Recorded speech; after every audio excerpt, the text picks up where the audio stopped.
Job, chapitre 17. Mon souffle se perd, mes jours s'éteignent, la tombe m'attend. Je suis environné de moqueurs, je connais l'insomnie à cause de leurs insultes. Sois donc mon garant auprès de toi-même. Qui d'autre s'engagerait pour moi? En effet, tu as fermé leur cœur au bon sens, c'est pourquoi tu ne les laisseras pas triompher. On invite des amis au partage du butin, alors que l'on a des enfants dont les yeux sont épuisés. Il a fait de moi un sujet de proverbe pour les peuples, je suis devenu celui sur le visage duquel on crache. Ma vue est affaiblie par l'exaspération, tous mes membres sont pareils à une ombre. Les hommes droits en sont stupéfaits et l'innocent se dresse contre l'impie. Le juste néanmoins persévère dans sa voie, celui qui a les mains pures se fortifie de plus en plus. Quant à vous tous, vous pouvez répéter les mêmes discours, je ne trouverai pas un sage parmi vous. Comment? Mes jours sont passés, mes projets sont anéantis, ces projets qui remplissaient mon cœur, et ils prétendent que la nuit, c'est le jour, que la lumière est proche quand les ténèbres sont là. Qu'ai-je à espérer? Le séjour des morts sera mon domicile, c'est dans les ténèbres que je prépare mon lit. Je crie à la tombe, tu es mon père, et au ver, vous êtes ma mère et ma sœur. Qu'ai-je donc à espérer? Mon espérance, qui peut l'entrevoir? Elle descendra vers les portes du séjour des morts quand nous serons étendus ensemble dans la poussière. Job, chapitre 18. Bildad de Shuar prit la parole et dit: Quand mettrez-vous un terme à ces discours?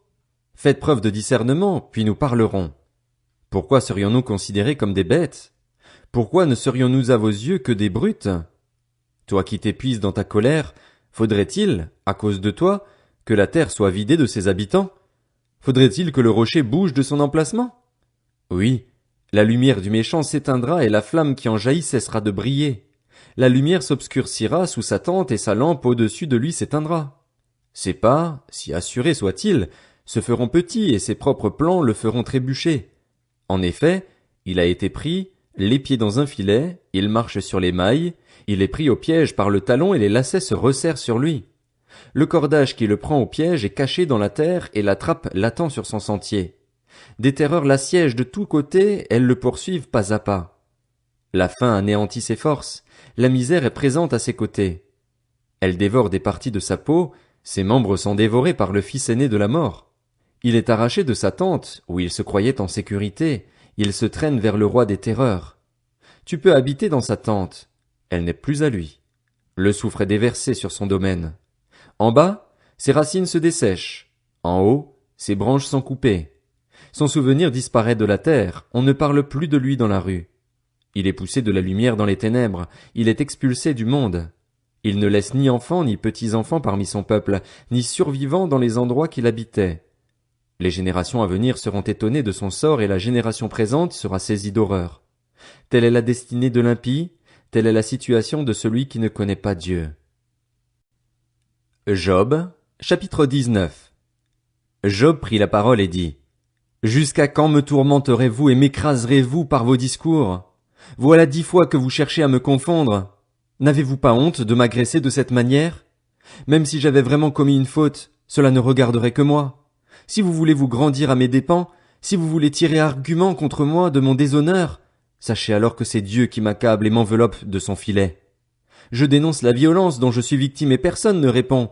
J'appelle au secours et il n'y a personne pour me rendre justice. Il m'a barré la route et je ne peux passer. Il a couvert mes sentiers de ténèbres. Il m'a dépouillé de ma gloire. Il a retiré la couronne de ma tête. Il m'a brisé à tout point de vue et je m'en vais. Il a arraché mon espérance comme un arbre. Il s'est enflammé de colère contre moi. Il m'a traité comme l'un de ses adversaires. Ses troupes viennent en masse. Elles ont construit une route jusqu'à moi. Elles ont installé leur camp autour de ma tente. Il a éloigné mes frères de moi. Ceux qui me connaissent se détournent de moi comme des étrangers. Je suis abandonné de mes proches, ceux que je connais m'oublient. Ceux qui séjournent chez moi et mes servantes me considèrent comme un étranger, je ne suis plus à leurs yeux qu'un inconnu. J'appelle mon serviteur et il ne répond pas, je dois me mettre à le supplier. Mon haleine est repoussante pour ma femme et je provoque le dégoût de mes propres frères. Même des gamins me méprisent. Si je me lève, je suis la cible de leurs insultes. Tous ceux à qui je confiais mes secrets m'ont en horreur, ceux que j'aimais se sont tournés contre moi. Je n'ai plus que la peau et les os, il ne me reste que les gencives. Ayez pitié de moi, vous, Mes amis, en effet, c'est la main de Dieu qui m'a frappé.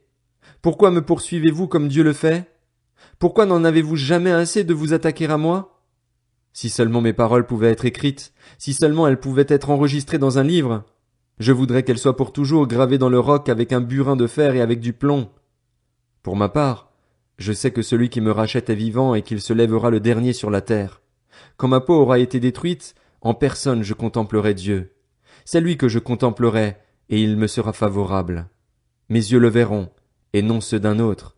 Au plus profond de moi, je n'en peux plus d'attendre. Vous direz alors, pourquoi le poursuivions-nous, quand on découvrira le bien fondé de ma cause? Redoutez pour vous l'épée, les punitions par l'épée sont terribles. Vous reconnaîtrez ainsi qu'il y a un jugement.